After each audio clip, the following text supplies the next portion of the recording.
Last time on Fantasy Adventure Machine, our heroes, upon receiving an unexpected call to arms from the Time Spectre department of the BTC, went forth on a cold winter solstice in 1853 to warm the heart of Elias Shrivlock, and possibly prevent the death of a young Bram Stoker in order to save the time-space continuum. After warning and inevitably kidnapping an unwilling Shrivlock, the team enacts Phase 2 of their daring plan to save the winter solstice.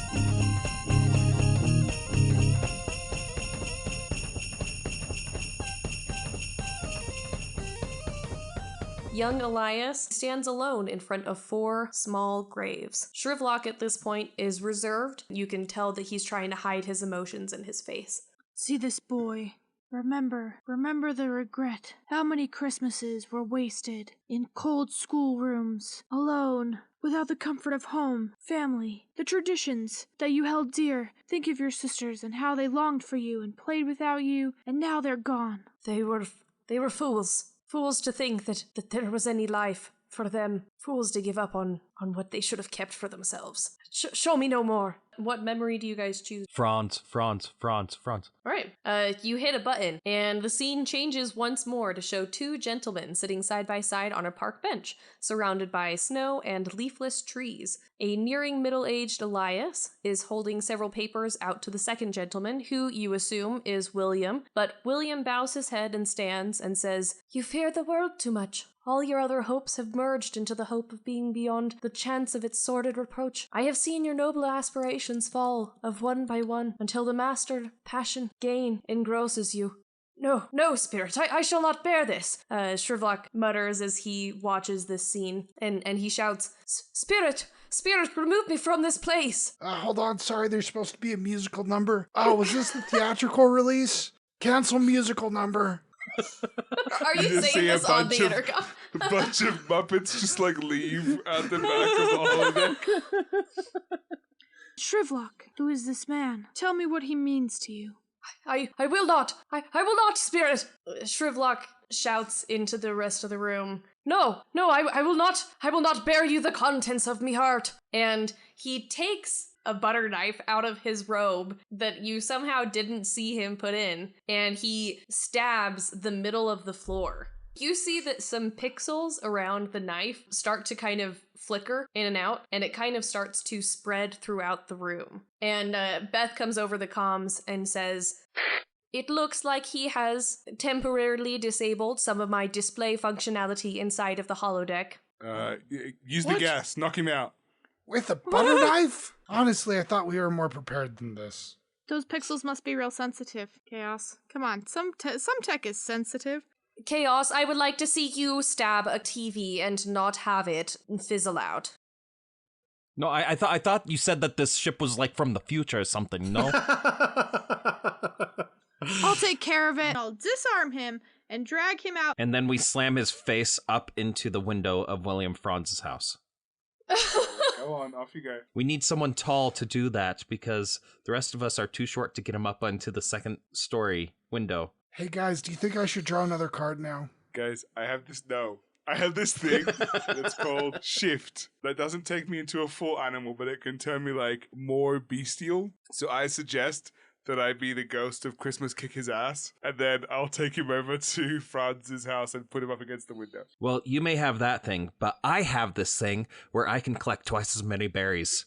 Okay, I'll give you berries, but first I have to go do this thing. Okay, Sarah, go do your thing. I load an arrow into my crossbow, and then I cast Minor Illusion to make a light, and I make myself partially ghosty, and then I slam open the door, and lighting myself from below, like I'm telling a scary story, I say, "Shrivlock, he must mean something to you. It is your heart that has brought you to this place," and I want to grab the knife out of his hand, which I assume I have to roll for. Yeah, go ahead and just make a dexterity. Oh, I just rolled a nat 20. Oh, yeah, you take that knife. He's maybe stabbed the floor a couple more times, but you take the knife. He's looking at you absolutely terrified. There's more for you to see, Skinflint, Mr. Grimm. You're a mean one, Mr. Grimm. Alright, meanwhile, while that's happening, as a bonus action or whatever, I use shift to assume a more bestial appearance, and that is that I am like half bear, so like a werebear. Werebear! And I hit my lapel, so I'm a ghostly werebear. Okay, And, great. Other specters have messages for you. Through the door. And I prod him with the butter knife. Okay. He walks out the door and falls kind of like over this ghostly bear. And we're gonna stop there and go over to Van Helsing with Little Brom. Van Helsing, you are with Brom. You've had a lovely conversation with him talking about his likes, his dislikes, your likes, your dislikes. It's been very, very pleasant. And you've just been trying to, ascertain what you can about him. But go ahead and roll a straight perception roll. 23. Wow, I'm good at this game. Why don't we play this? Why don't we play D&D all the time? I don't know. Awesome. Okay, so as you've been talking to Brom, you with that wonderful 23 have noticed that, like, in addition to him being a little bit pale, pretty weak, there's a scarf that is tied around his neck. It looks like it has been there for a while. Before I was picked up, this is basically exactly where I was that Lucy Western Raw had a scarf similar to this one. Let's just say that. I would like to walk up to Brahms and peek beneath the scarf. See, my mind went immediately to don't take off the scarf or his head will fall off. Oh, jeez. I was at Dracula. I don't know what the heck you're talking about. So you're just walking up to this child and trying to look at his neck? I'm his doctor. So what I say is, Brom, something has just occurred to me that may have something to do with your condition. And I start with the top of his head and, doctorly way, pat his forehead, pat his cheeks. I check his lymph nodes, go down, and then I loosen the scarf around his neck. As the scarf falls away from his neck ever so slightly, you can see that there are two small holes that are slightly pale around the edges. Okay. That's it. Shrivlock's the vampire. I'm going to be trying not to betray my emotions, but I am rocked by this, like I'd be holding back tears almost. Doctor, is something wrong? Did you find something wrong with me? Tell me, young Brahms, have you been having any strange dreams? Well, Doctor, I always have strange dreams. I can't really remember a time when I didn't have them. And these dreams, what do they contain? He shivers and says, To be honest, Doctor, I don't really have any desire to go into the specifics. Brahms, I think I might know what is your ailment, but I must go. Stay here in this room for just a short time. I will return immediately. And I go out of the room, and I go to the replicator, and I ask it to replicate a bunch of garlic flowers. It does. And then I come back with the flowers, and I say, Brahms, it is vitally important that you do not remove these flowers. And I make a little wreath out of them, and I put it on his head and around his neck, and I wipe them all over the ship as well. Yummy. I'm sure Beth really likes that. Yeah, you don't notice any change in, like, him, really, or the ship, but you have now supplied him with garlic flowers. And then, is he anemic or anything like that? Like, does he look like Lucy Western Raw? He's very pale, does very this boy look like a woman? Great question. Thanks for asking. So he's kind of showing the same symptoms? Mm-hmm. Okay. Well, I guess it's time for another surgery! Just feed him a steak! Yeah, I probably don't need to do that yet. But if he gets worse, then I guess that's probably what I'd have to do, because he's okay right now. I just tell him, Brahms, I will stay up with you tonight, and make sure he eats some good food. With lots of iron and water. Okay. Okay, I get on comm discreetly away from the boy. I went to the bathroom or something, and I say, you may have noticed since we got here that things are a little different than we are used to, and you have these strange items with properties that science cannot explain. Beyond God, I believe that this boy maybe is the prey of a vampire. Do I have to be worried about this guy? And I sort of shake Shrivlock a little bit, and then I push him towards Effie and I say, check his teeth. No, check his teeth.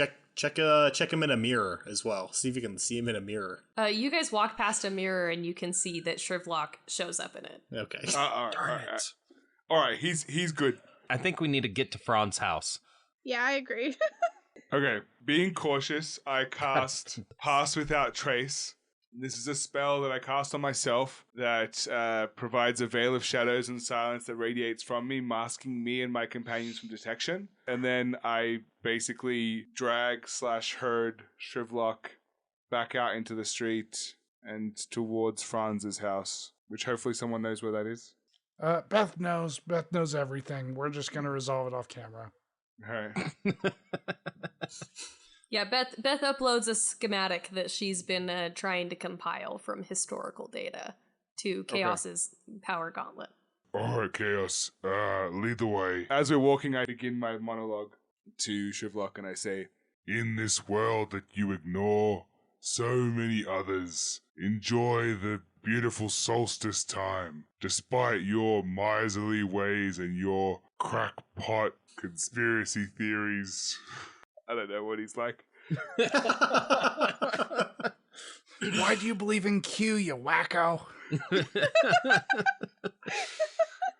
Those around you rejoice at your sadness and your loneliness, and all those you've ever known or loved are better off for the lack of your companionship. And I take him around to Franz's house.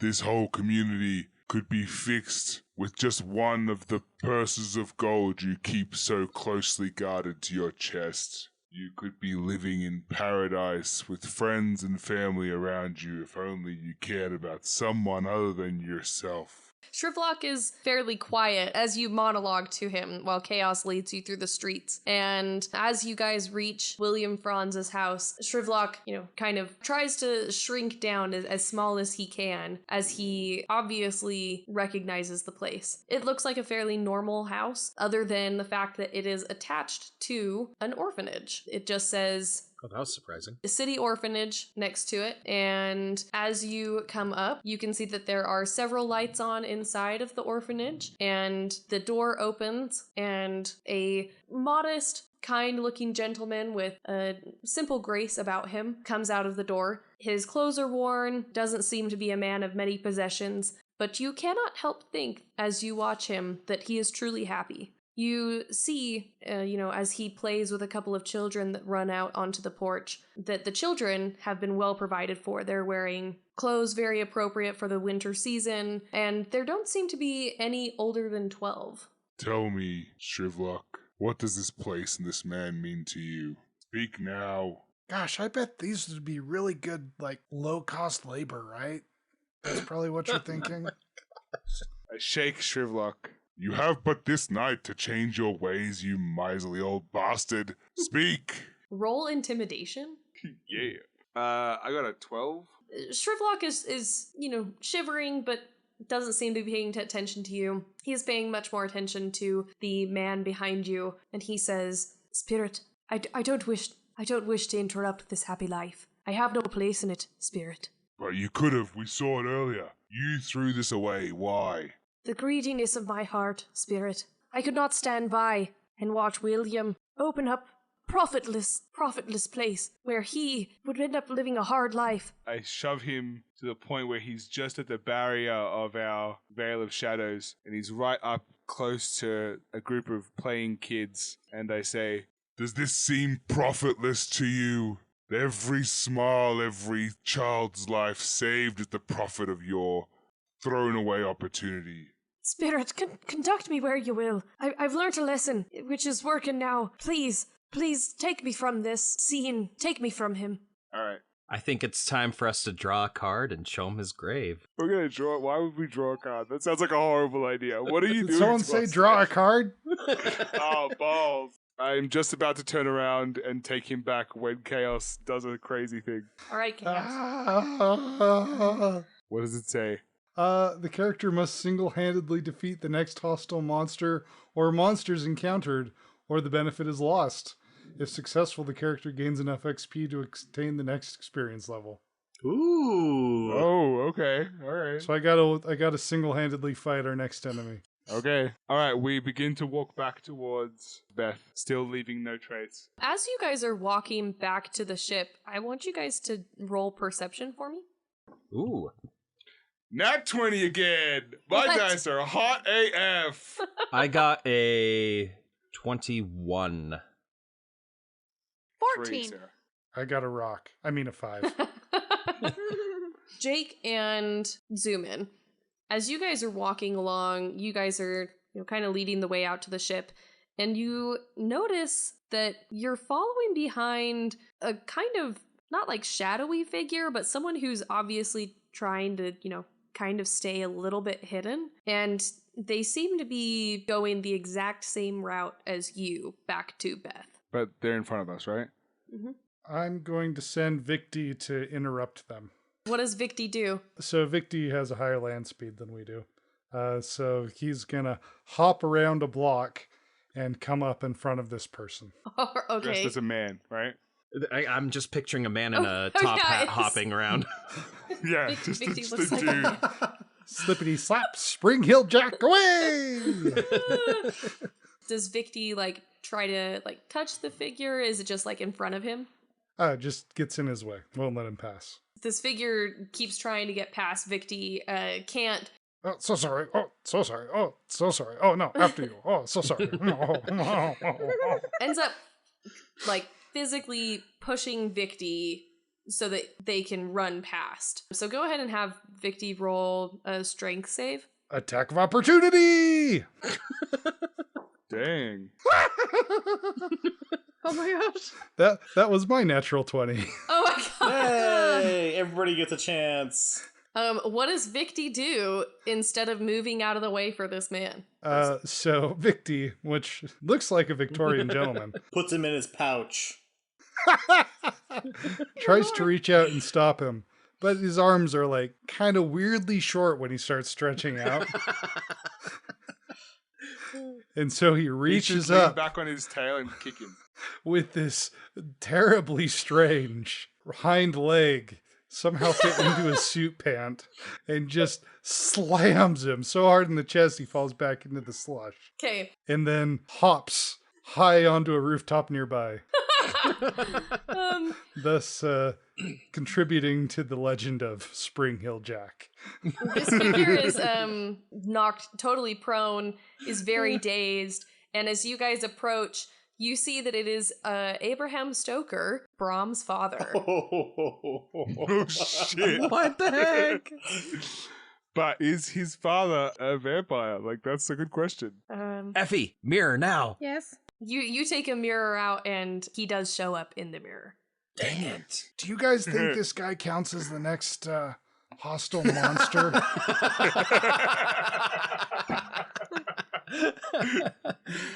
Oh, man. Do we need to get some steaks or something? And I'm not talking about the kind full of blood and iron. That's a really weird mean- way to describe a steak.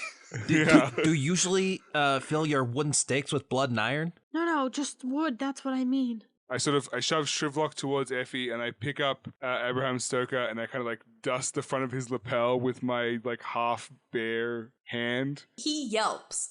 He yelps and is like, oh, what are you doing to me? Oh, please, I'm just trying to go see my son, please. As I do that, I shift back into my human self and flick my lapel so he sees that it's me, because I know him, Dan. Oh, And I say, Professor Doctor. Oh, right yes, here. yeah. I thought I saw a bear. Also, I was just attacked in the street. I've Yeah. never been It attacked looked like before. a kangaroo, but it was just a Victorian gentleman. I get it. We have it all the time. It's probably, the stress of having your son being so sick. Don't worry about it. Look, it's not even the next day. I told you 2 to 7 business days. What's going on? Behind you, Shrivlock, recognizes Abraham and goes, Stoker? What are you doing out here tonight? Yeah, well, this is awkward for everyone involved. And Abraham looks very frightened as he sees Mr. Shrivlock. And he goes, oh, Mr. Shrivlock, I'm terribly sorry if I'm interrupting you on your nightly stroll in your nightgown, but I'm just trying to see my son. You see, this kind professor and his friend were helping my son. I've told you about him before, Brahm. And Shrivlock kind of raises his nose and says, well, if it was ever on me to remember your family, I don't remember, so... I slapped smack him Shrivlock inside. upside the back of the head. I want to do that. Wait, no, it's a smack on both sides. Roll an attack roll for me. What? Oh, I don't know if you want me to do that. So this is non-lethal damage. 17. 17 for me too. That's Oh my gosh. and non-lethal damage for a slap. That's a 1d4, right? Yeah, 1d4. 3 damage. Is it plus strength? Most balls. things are. 4 damage. So if it's plus Plus strength, it's 6. 6 as well for me. Did we both just get 17 and 6? Yes, we did. Wow, so cute. Is he Matchy, unconscious? matchy. No, he's not unconscious. Holy But crap, this guy's constitution is pretty good. he holds his head in between his hands and goes, "Oh, spirit, why can you affect me so?" All right. So listen, Abraham, we kind of know what's wrong with Brahm, and we're working on trying to fix it. And yeah, That's like not I said, very good bedside manner. We kind of know, maybe. we believe it's a wasting type of sickness that has some addictive properties. And so Dr. Hartvelsing is working on a cure right now. He's right by Brahm's bed. He's not being left alone. Everything's totally fine. You want to head back home? I mean, I guess you could come see Brahm if you want. Abraham looks at you with tears in his eyes and says, please, sir, I'll do anything for my Brahm. If going home is the best thing for me to do, then I'll do that, but please save him. I'll do anything." Actually, I do believe I remember Dr. Hartvelsing talking about blood transfusions and how that could possibly help. Yeah. You might be a match. So let's get you back to the Actually, office. we were thinking, have you seen anybody coming around your house? Any random dudes creeping on your son, bro? I assure you, I've not seen any strangers around town recently. But I assume I'm listening on comms, so I want to get on and say, ask him about any big bats. Yeah. Have you seen any overlarge Desmodon today? You know, vampire bats. Oh, well, I don't know about any bats, sir. I haven't seen any. But I assure you, if I do, I will shoo them away. And Elias clears his throat and goes, I might have seen some bats. Oh, good. I turn to Elias. I say, okay, what kind of bats? Where'd you see them? They were hanging around the graveyard. The hell were you doing at the graveyard? You got no loved ones left. Oh, Exactly why I have to visit a graveyard, sir. Spirit. Fair point. All right. You're very cutting. All right. So, what are we gonna do now? we're gonna go show him his grave, and I'm gonna give Chaos a Sharpie, and he's gonna scratch out Shrivlock and write Shitlock instead. So you're gonna take him to the future right now? No, we gotta go take care of this bat problem at the same time. Well, we could split up. You guys could take him to the future, and Effie and I could go check out the graveyard. Sure. I go on comms and I say, Doc, I got 2 incoming. Apparently Elias has seen some bats. Maybe do a quick neck check on Elias. And then Abraham wants to be able to like give blood for his son and all that. So yeah, I think Chaos and Jake are going to bring them on board. Prepare for guests. Okay, I mean, you know, there are a lot of bats in England. Like, not every bat is a vampire. You want me to check it out or not? Listen, just get ready to give these people their pre-flight physicals. Okay. All right, Elias. What grave exactly were you visiting to see these bats? The graves you made me see earlier. Ah, yeah. Your little sisters and your mummy and your daddy. All right. You go back to the office, and we'll take care of this. Wait, you're telling Elias to go to his office? No, to go back to Beth. I've called Beth Dr. Helsing's office. It's the office. Because he's the doc, and it's his office. Okay. All right, who's going to the graveyard and who's going back to Beth? I kind of want to fight a vampire. I'm going back to Beth. Yeah. Somebody has to fly this darn ship. Even if That's the true. skill is... Oh crap, I don't have a drive skill in this game. It's handle animal. Oh crap, I don't have handle Beth's animal. now. I mean, Beth is bioelectric, so I guess it kind of is like animal handling. All right. So, Sarah, what do you want to do? I don't know. I'll do whatever. I Do we think- need to go look for bats? I'll go look for bats. I think we need all the help we can get to look for bats. Okay, let's go to the I three mean, of us then. especially if we're gonna face off against a vampire. Yeah, Chaos and Van Helsing will both be on the ship, so. Okay, great. Chaos, let's go ahead and have you take Elias into the future. Hello, welcome to the doctor's office. Please, both of you, follow me this way to meet our resident doctor. These inspections are necessary before any travel to the future to observe your own grave. Huzzah, good job. Great, they follow you. I check their teeth and I check their heartbeat and I shine a seem mirror in fine. their eyes. Okay. You're supposed to also check them to see if either of them have been bitten. Oh yeah, I check them. to That's see what if this they've was been for. bitten. That was what this was for. I check to see if they've been bitten. They have not been. Yeah, I mean, I figured we would know because they'd be like all weak and stuff. So Thank you so much. I'm just going to have to make a few notes in your passports and then we're going to go. you have a stamp. Does Beth have a stamp? Beth It's absolutely just has the a F.A.M. stamp. logo. Otherwise, we'd be passing up a perfectly good merch opportunity. True. Okay, awesome. All right, to the future.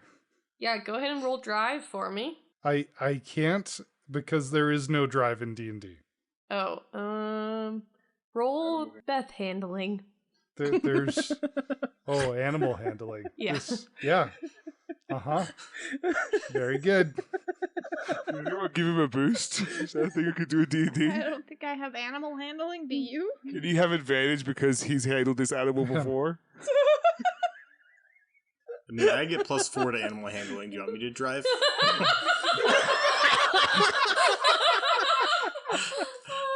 I just like that you suck at normal fate, and then you get into D&D, and suddenly Van Helsing is like the most beefed out character. We haven't fought yet, but like I have good wisdom and intelligence and charisma, so like for non-combat things, I'm pretty good. Yeah, so I rolled a 4. You just like kind of hear Beth laughing at you, like in the comms as if she's far away. Hi, Beth. So I wanted to just talk to you about this for a little bit. This is actually like plot relevant that we get to the future, and like we can fool around and make a few more dice checks, but honestly, if you just want to make this happen, that would be super convenient. Let me butt in here. Friend, I have been talking with Beth a lot lately. I think we're getting along much better. Please go stay with our friend in the sick bay, and I will take care of this. Hey, Abraham, get those sleeves rolled up. I got some tubing. I did just roll a nat 1. You guys are going nowhere. You just hear like Beth stall and like the flux capacitor just man. shut itself. Fortunately, Beth was listening to Chaos's, really, really nice plea, and she says, "Just this once, boys. Just this once." And she raises up into the time void and then lands, and you see that it is May 14th, 1855. Chaos comes back on the bridge, but now he has a hood up. I am the ghost of May's yet to come. Spirit? Is that the same spirit as was before? I point at the door. Wait. Shrivlock goes towards the door. Okay, before he leaves, though, I'm gonna let you do this, Chaos, but I'm gonna cast Suggestion on Shrivlock. Okay. So I can suggest a course of activity, limited to a sentence or two, and I magically influence a creature to do that. And What kind of roll do they have to make? Wisdom save. Okay, that's a 2. You're fine. Okay.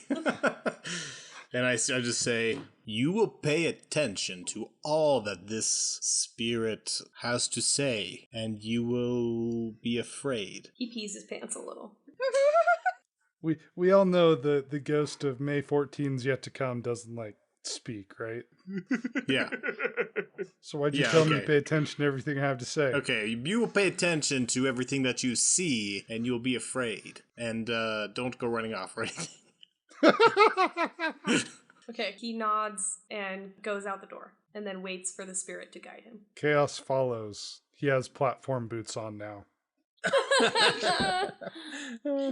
Fantastic. He points towards the graveyard.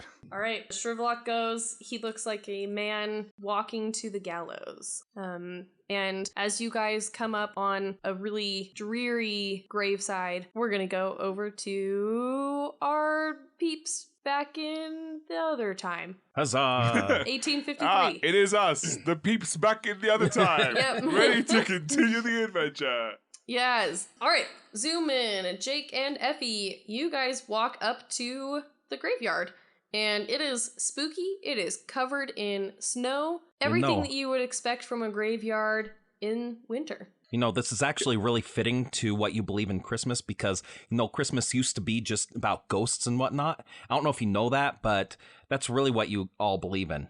Are you mansplaining Christmas to me? No, I just want to know because I just want to make sure you know. I have to tell you that Christmas in the circus involved many spirits, and that tradition has not been lost from our practice of celebrating Christmas. And the spirits were Her dad. all alcohol. All right. What do you guys do in the graveyard? Look for bats. I mean, I'm gonna try and find the Shrivlock graves. All right. Can you make bat noises? Can I make bat noises? Roll investigation for me. 17. 21. 17. How much? Okay, 10. Effie, you just start throwing snowballs around. Like, you're having a real good time. So, you guys start going, like, on around opposite sides of the graveyard. Just, like, kind of circling around, kind of near the fence, trying to get, like, a 360 view. And, like, you literally bump back to back into each other at the same time as 3 bats zoom out from behind the graves of the Shrivlock family. They're screeching and they're flying all around your heads, and you guys hear, "How dare you mess with our prey? Begone, you hires of the BTC's Department of Time Spectres! Begone!" It was very formal. Whoa, it knows us. Knows who sent us. They're time vampires. Apparently. As a reaction to their appearance, I cast Shift again. Okay. But I'll use my brains and I will go into like a half hawk looking thing. So what is that? The Aarakocra. So I look like an Aarakocra from D&D, I guess. So I'm like kind of like a humanoid hawk-like beast. So that's my reaction to them peering and yelling at us. So I gain 6 temporary hit points. And basically what I'm going to be trying to turn into is a giant eagle from D&D. Cool. And hawks are one of the few natural predators of bats. Nice. Okay, around 6 months I was in pretty the sure future. the penguin was one of the predators of Batman. Around 6 months in the future, on May 14th, 1854, Chaos and Elias Shrivlock are walking through this very same graveside. Oh, no. And Do they see our graves? and some weird energy comes in the air, Chaos, as you're walking closer and closer to the grave marked as Elias Shrivlock. And I cast Ray of Frost on his grave. Cool. you do that. Okay, that was mostly for aesthetics. Continue. Okay. And three huge bats fly out from behind gravestones and fly at you. And they say, Not send enough backup. Be gone! Be gone! Okay. Hire of the BTC's Department of Time Spectres! Be I feel like we got a gone! voicemail. Did we get a voicemail? I feel like it's... You have no business here interfering with our prey! It's an Listen, automated response that we've triggered. I'm not stuck in here with you. You're stuck in here with me. You know what I see when I look at you? XP.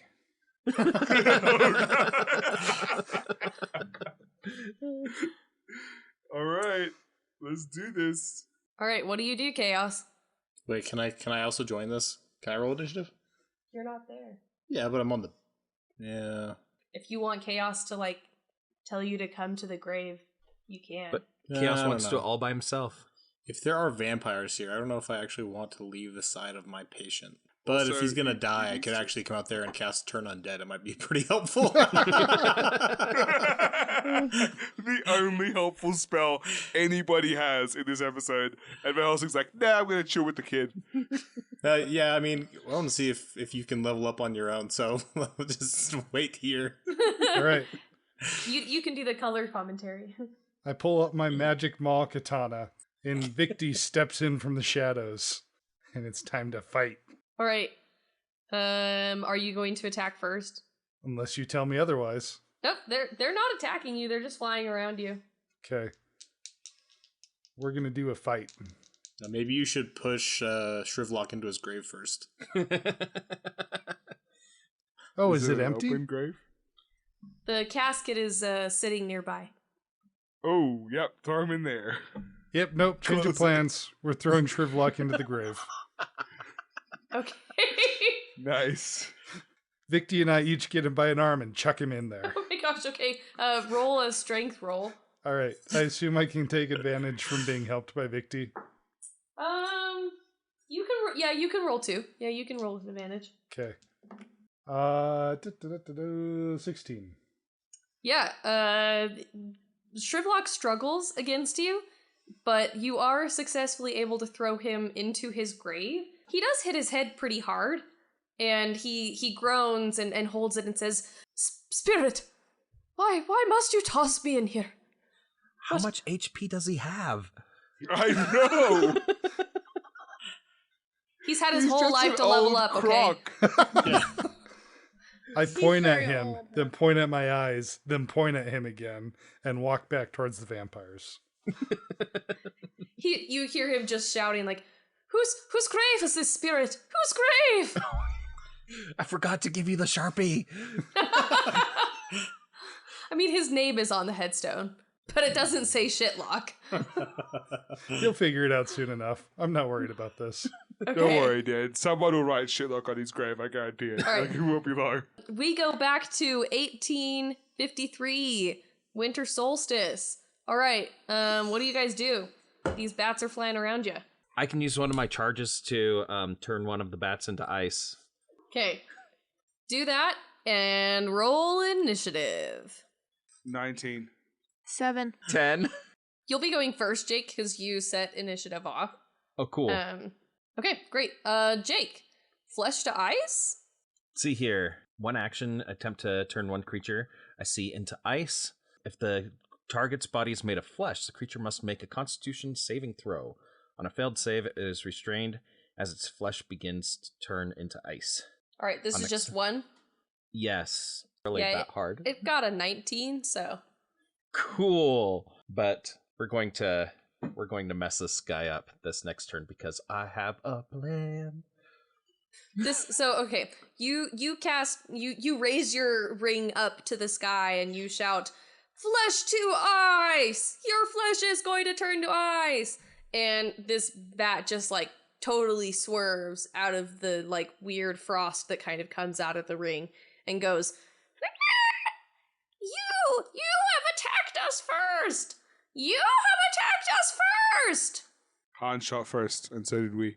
All right, zoom in. Your turn. Okay, I am going to cast Bark Skin on myself. And basically that just means that my AC cannot be less than 16 for the entirety of the fight and then some. And then, as a bonus action, I'm going to perform Wild Shape. And this magically assumes the shape of the beast, the giant hawk. And then that's the end of my turn. Okay, Effie, Can I contact Beth? go for it. Beth, what are these creatures? Are they in fact vampire kind? And if so, are they susceptible to the normal vampire weaknesses? Wood? Garlic? Holy water? According to my research, which is very thorough, might I add. I do not believe these are basic vampire bats. It appears they are some kind of weird entity. I'm not quite sure what they're susceptible to yet, but you can definitely try the normal vampire things. Vampires are weak to fire, right? Yeah. In Twilight, yeah.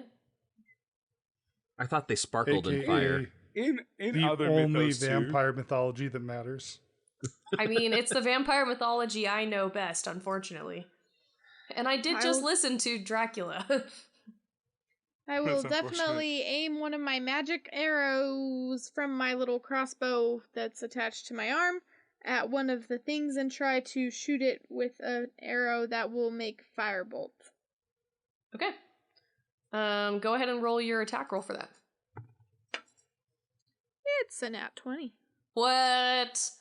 I know. Dang. I'm We're so doing lucky. really good. This is ridiculous. Yeah, But then it it did, does double damage. Okay, how much damage is done? 1d10 fire damage. D10. 6. So times Okay. that by 2. Paint this word picture for me. I have amazing, fantastical aim. So, of course, my firebolt magic arrow catches the target and explodes into fire. As this bat catches on fire, essentially, in 1854, it also catches on fire. And Chaos, you see this bat just erupt in fire, and it goes, ah! No! My precious flesh! What the even hell? Ah, yes. My What, precious flesh. what everything says when they catch on fire. Chaos, go ahead and roll initiative for me. Yeah, okay. 8. Okay. Chaos, it is your turn. Oh, okay. How... Seems like burning their precious flesh helps. I mean, how dead does the one with precious flesh look? It's fine. Okay. It's still flying. Okay, it's time for the Maul Katana, I guess. Is this really what we want to do? It seems like maybe we could, communicate with the suckers. You could try. You haven't attacked him. They were saying that they had prey. Now Yeah, they are but, our prey. Well, I don't think Chaos knows that. I think he got the same message. Yeah, he got the same message. They are not focused on you, Chaos. They seem to be looking at something else. Now, listen, you represent a substantial amount of experience to me, and I am happy to eliminate you from this and every other timeline. But I thought, hey, you recognize me. I work for BTS. Maybe we BTC? can talk about how you know that and see if we can come to some understanding about you not killing people who maybe shouldn't die yet. Go ahead and roll persuasion. 8. Two of them kind of cackle. They're not really listening to you, but one of them turns towards you and flies down, looking at your face, and you see that its face is kind of weirdly human-like. It's really unsettling because it's on a bat's body, but it looks at you and it says, "If you tell me to not prey on the people of Dublin anymore, I'm not going to listen to you, but we can chat. I'm bored." That's cool. Why is one of you on fire? Because your friend set him on fire. So my friends are in the past. It's a really long-lasting fire. Okay. How long Yes. have you been here? We exist all throughout the timeline at any point in time. Don't you know who we are? No, but if you can explain, potentially in song or verse, I would enjoy that. We are the biggest henchmen in the Department of Demons, the DoD. Come on, you gotta know the DoD, man. You gotta know us. Wait, I didn't that haven't one- watched Supergirl yet. It hasn't come out in my timeline. We heard about him though, right? Mm-hmm. Yeah. What was said about them? That was so long You were ago. just warned that they might interfere. but that they shouldn't because of the deal they made last year or something. Until you attack them, then I'm pretty sure that called the deal off. So, Really good for do we need to vampires. fight? Like, are we at odds? I'm honestly a little out of my element right now. Look, I'll be real honest with you. We just really want to, like, sustain ourselves outside of our department, you know. Ah, so you're renegades. I mean, you could call it what you will. We still get paid every once in a while. I'm kind of into being a renegade, to be honest. Do you want to, like, go mess up a mall arcade or something? I mean, here's, I could offer you a better deal. Like, you could basically become one of us, and then we could fly all over doing all kinds of shit. Do you want to roll persuasion against me? Chaos was not the best person to talk to the vampire bats. Roll a wisdom saving throw for me. 13. Okay, Chaos, you have the biggest desire to undo a button on your shirt and kind of pull your collar away from your neck.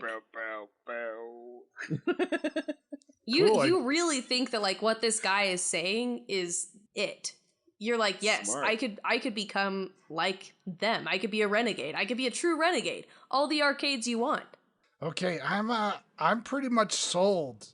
So let's do some negotiation. Let's figure out what demon chaos looks like, because I'm into it. Gosh. Wonderful. This is a horrible mistake.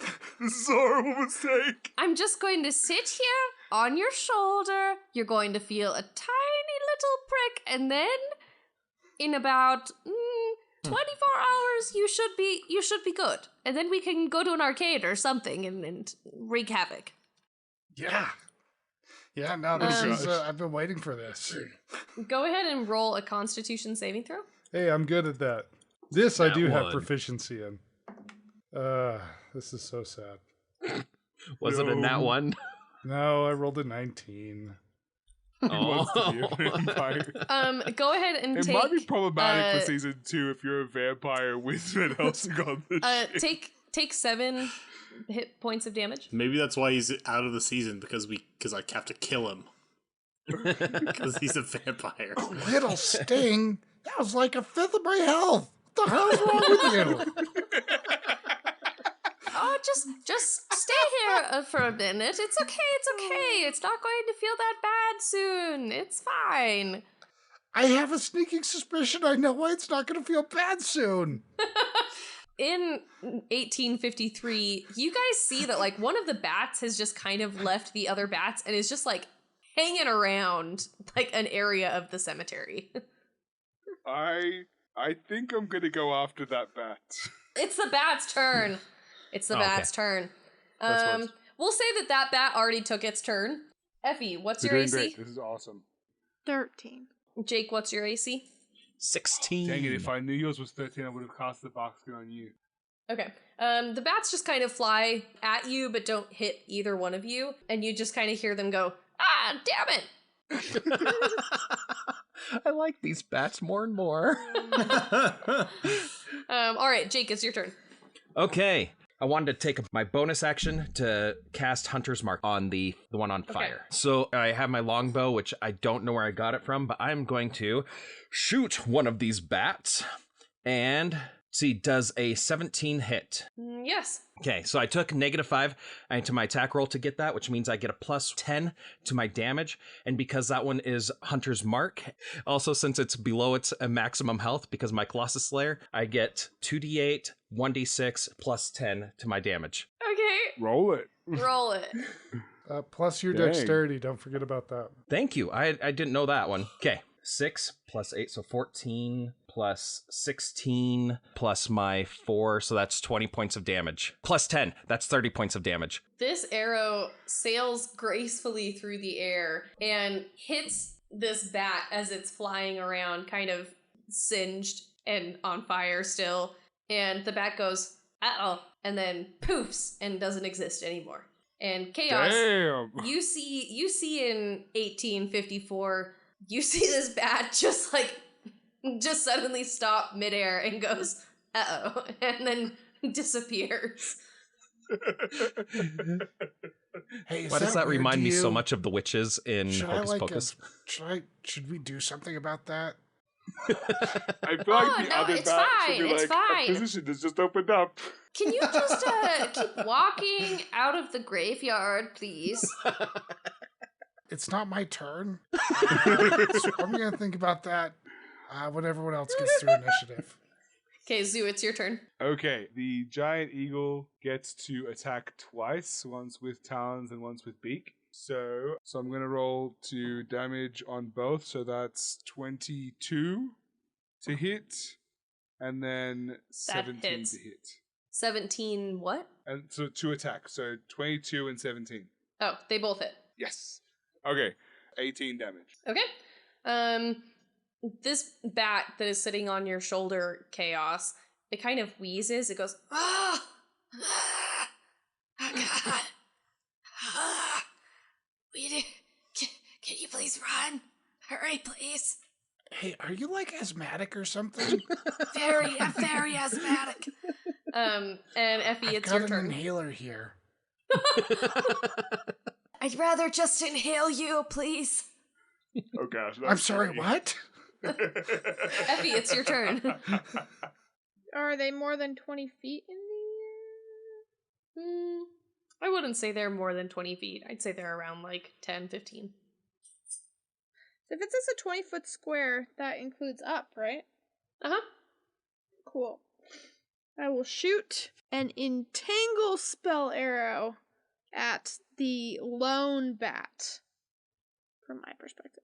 Okay. Roll your attack roll. Okay, 15.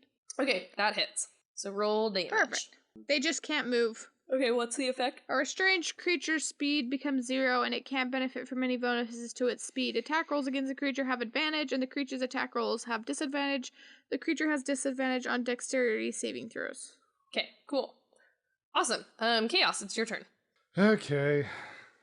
Go ahead and make a wisdom saving throw. No, I'm enchanted. 11. Yeah, you still think that this is a really rad idea. Like, you might be in a little bit of pain / feeling a little bit, like, weak, but you're like, yeah, cool, awesome. I can join the DoD, I can be a renegade, this will be great. I cast heroism on myself. What does heroism do? A willing creature you touch is imbued with bravery. Until the spell ends, the creature is immune to being frightened and gains temporary hit points equal to your spellcasting ability modifier at the start of each of its turns. Okay, so you're casting on yourself? Yep. All right. Here, now I have more hit points for you to, like, do whatever you're doing. It's fine. Oh my goodness, you're the most considerate prey I've ever had. I mean, person I've ever met. So, here, I've got 4 additional hit points, and I'll get 4 more every turn. Okay, cool. Awesome. Nice. Good idea. As you kind of smile up at your new little bat friend, Overlord. You hear, like, the most terrifying screeching coming from further into the graveyard. And you realize after a second that it is coming from the grave of Elias Shrivlock. The screeching sounds like very Nazgul-like. I fear that because of the time of night, I cannot imitate it, but I'll let you guys know that if it was broad daylight, I do a very good Nazgul imitation. That's okay, I can hear it in my head. And you turn around, Chaos, and you see, like, there seems to be some kind of red, yellow, orange light coming from Elias Shrivlock's grave. And from the depths of the grave comes out this huge horned devil creature. And he kind of booms, "Why have you interfered with our work here?" And in 1853, you guys are also seeing this in this graveside. Okay, so it's probably not Elias. BBG. Hey, did you step on a human? we still need him. I have been inhabiting Elias Shrivlock and you have interfered with the corruption of his soul. Oh, okay. All right. Oh, wow. So we are in direct odds with this. I wanted to Yeah. let you know I'm on your side now. Chaos Overclock, you are on our side. The rest of you, I shall drag you down to the depths of hell. No, what does it mean, chaos? Whoa. Chaos is on who's what now? Can we come through the time void? Nope. Definitely not. Okay, whose turn is it? It is it's the bat's turn. Okay, Chaos, make a Constitution save throw. Yep, okay, here we go. 15. Okay. You take 8 points of damage. Cool. Down to Are you 16. gonna die, like, right now? Listen, I cast heroism on myself. I'm gonna die real slowly. Alright. Chaos, you feel like a little bit weak. Not so much so that you can't like continue to function. So it's not like mono. As you're running your tongue along your teeth, you know, as one just like casually does, you can feel that a couple of your teeth have started getting a little bit more pointy. Wicked. Oh gosh. Keith, what is your AC? 16. Can that other bat move, or is it... The bat that Effie took care of cannot move. Okay, cool. I didn't know which one it was. The lone flying bat. Effie, what can it try and break out of that? Creature restrained by the plants can use its action to make a strength check against your spell save DC. On success, it frees itself. It's 10 plus your spellcasting modifier plus your proficiency bonus. 12. Okay. That bat breaks out, but that's its action for the turn. I need everyone in 1853 to make a Constitution saving throw. 19. 13? Okay. So 11. Okay. Effie and Jake, you guys are kind of watching this huge horned monster come up, and Zoo, you duck just in time as its tail whips out, but Effie and Jake, you guys are both hit, and you take 9 piercing damage. Ooh. Oh no. Jake, it is your turn. Cool. So I'm choosing the creature that was attacked by Keith. Sorry, Keith, I'm stealing this. And then I'm going to take my -5 again for the attack roll. And does a 16 hit? Yes. Cool. Since it's already been attacked, I get a roll 2d8, so that's 14, d6, 20, 30, 34. Okay, you hit That's this, a ranger, baby. You hit this bat, and it poofs out of existence. Chaos, you, at the same time as this happens, you know, you kind of hear like this weird puff in your brain go off, and suddenly it feels like this fog is lifted, and you no longer want to become part of the DoD. Wait, no, come back. Okay, so Dan, I'm about to attack the big dude, so you'll be able to switch your hunter's mark to him. Oh, yeah. And he'll take a couple of rounds, so I'll also get to use my Hail of Thorns, which gives me an extra d10 on a turn. Okay, I am going to attack the big demon thingy majiggy. I'm trying to decide if I will use my eagle attacks or if my eagle will be holding my dagger of venom, whatever. Ooh. It can be holding it in its claws. Alright, so I am going to use its charge, 23, to hit. Yep, that hits. It needs to do a DC 15 Constitution save. It did not hit it. So it takes the 14 plus the 5, so that's 19, and it's now poisoned for a minute. Oh, wow. I don't actually know what So poison condition is. on every one of its turns, I guess, I roll it again for it. Cool. Okay. The big demon hisses as you slice it with this dagger, and it goes, How dare you do this? You're terrible. I book it and fly away. Why are you trying to climb the corporate ladder? I didn't even know there was a culprit. I could give you freedom. This is more closely related to like corporate espionage, buddy. Look, If I turn you into one of us, and then you turn others, then you will get compensated. Listen, and if mate, they what turn you just others, did is then a they'll be D&D compensated. MLM. I don't want to deal with it, all right? I know how these things work. You're never as compensated as the guy above you. You can never get into Diamond Plus status, and they're just Of pushing out course, essential how would you oils all day. ever want to get to my level? I'm not interested. I am supreme. Not interested. Okay, Effie, your turn. Okay, I want to aim for the big dude and shoot a banishment arrow at him. Ooh. I feel like you're just making things up now. I have a spell That's book. Effie's whole thing. Like, do you see Spell the book. meme? All right, what does banishment do? You attempt to send one creature that you can see within range to another place of existence. The target must succeed a charisma saving throw or be banished. Is he native to this plane of existence? No. If the target is native to a different plane of existence than the one you are on, the target is banished with a faint popping noise, returning to its home plane. If the spell ends before 1 minute has passed, the target reappears. Otherwise, the target does not return.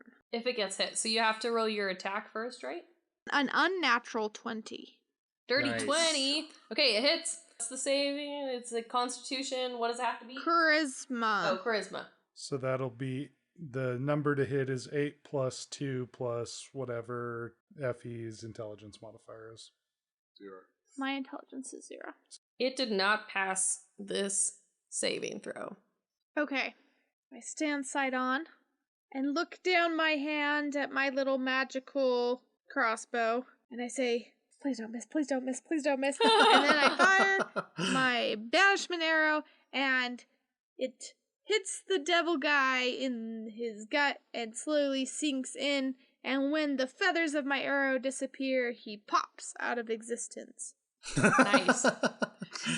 You just hear like this faint screaming, like, "No! Oh my points! I'll be back down on level 1!" Stop, no, wait, come back. And you see this other bat is like, just kind of falters midair, and it goes, "Hey, so like, this is not my idea at all. Like, I did not want to be here. It was just these guys. So okay, bye." And it just also pops and leaves. Oh man, I was gonna ask if it wanted to build a snowman. The graveyard is silent once more in 1853, but in 1854, you hear some sobbing chaos coming from the grave of Elias Shrivlock. So as far as I'm concerned, I alone made all these disappear. Do I gain a level? He did nothing the whole time. I'm gonna say no. Dang. Okay. I go find Elias. Elias is curled up in a ball at the bottom of his grave, and he looks up at you. Hey, buddy, you having a rough day? I was going to be a demon, but now I guess I'm just the ghost of May 14th still. He says, Spectre, oh spirit, oh no, please, I am not the man I was. I will not be the man I must have been, but for this intercourse. Why show me this if I am past all hope? Assure me that I yet may change these shadows where you have shown me an altered life.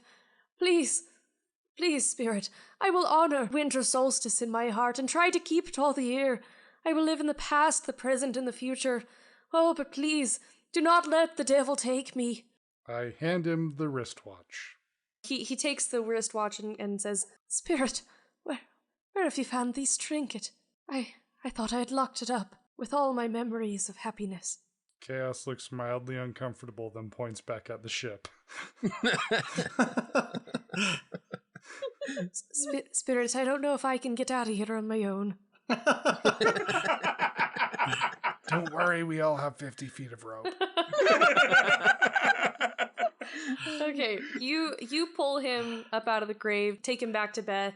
You are reunited with Van Helsing and Brom in the ship, and Elias, as he sees Brom behind Van Helsing, he takes the small boy's hand in his own and says, My dear boy, I believe that I have indirectly or possibly directly hurt you over the past years, and I promise I will make amends and make sure that ye and your family are able to live comfortably from now on.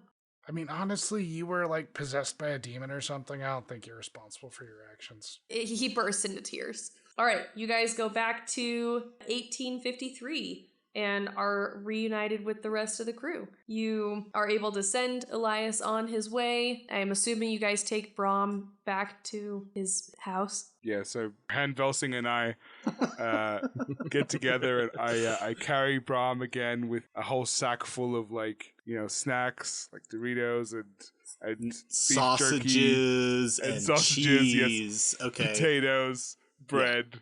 Couple of Twix bars. No. Is he doing better? He, after the blood transfusion Oh, we from didn't his do a blood father, transfusion. who is following along with you We guys. did. When did that happen? I did it while you were discussing other things. Oh, okay. Cool. He did pull out tubes. That's right. I remember that actually. Brahm is looking much happier, appears to have a little bit of color in his skin, a little bit of strength has returned to his muscles, and as you set him down on a chair in the Stoker home, his father and his mother on either side of him, you hear a sharp rap at the door, and before anyone can answer it, Shrivlock opens the door and says, my dear Abraham. Oh, my dear good fellow. Then I have given... I'll raise your salary and endeavor to assist your struggling family, and we will discuss your affairs this very afternoon over a winter solstice bowl of smoking bishop. Bob, make up the fires and buy more coal, and we shall nourish this young lad here, and evermore your family shall be my family, and I'll do my best to take care of you. And while he's saying all this, Zoo is walking, trying to get a word in edgewise to hand, Mr. Stoker the form that says that we're releasing his son back into his custody. And I'm like, guys, I just decided, that's really great about the fire, but I just need one initial here. And I give the form to Abraham Stoker. He initials. Saying that he's happy with our service. 5-star review. I fold it up, put it in my pocket, and wave goodbye to this lovely little family. And just to be safe, make sure that you stay up with him tonight and put these garlic flowers all around him, just in case. Cool. We'll do that, sir. We'll do that. Thank you, Doctor. Bless us, everyone. Yay! Okay, we all get back on the ship. You guys all go back to bed. End up, relaxing with some hot chocolate, hot toddies if you want. Maybe a little bit of Bailey's in your hot chocolate, Van Helsing. And you can feel pretty self-assured. You fulfilled your mission briefing. You saved a young boy from, being turned into a demon. And suddenly you get a message through from Beth. And it's a little wrap-up to your guys' project. And it starts off as saying, from the computer of Maximilian Alexander. And it says, thank you for your illustrious service to our department. You have helped us defeat the clan of Gira and Tina for once and for all, I'm hoping. And by the way, Shrivlock was better than his word. And Brahm did not die. Han Velsing. And if you check your bank accounts in the morning, you should see, a little some from my department. But since you didn't return any of the artifacts that I gave you yet, I will pick them up in the morning. But expect that to be docked from your pay, so that's why it might be a little bit smaller than you were expecting. But happy winter solstice to you all, and to all a good night. Yay! Yay! Getting paid is still better than we've ever gotten before. And we have cool items for one night. Who wants to see me use some druid magic? Yeah, stay tuned for the bonus episode where we have to fight a frozen-minded Dan. Oh, yeah. Hey fam, did you see the Miata Nathan got from Maeve? I can't believe all I got was a chocolate orange. Oh well, hope you all had a wonderful holiday season. We'll catch you at Mitchell's New Year's Eve party. Don't forget to bring grapes. Our next episode will be airing on the 10th of January, so until then, have a happy New Year.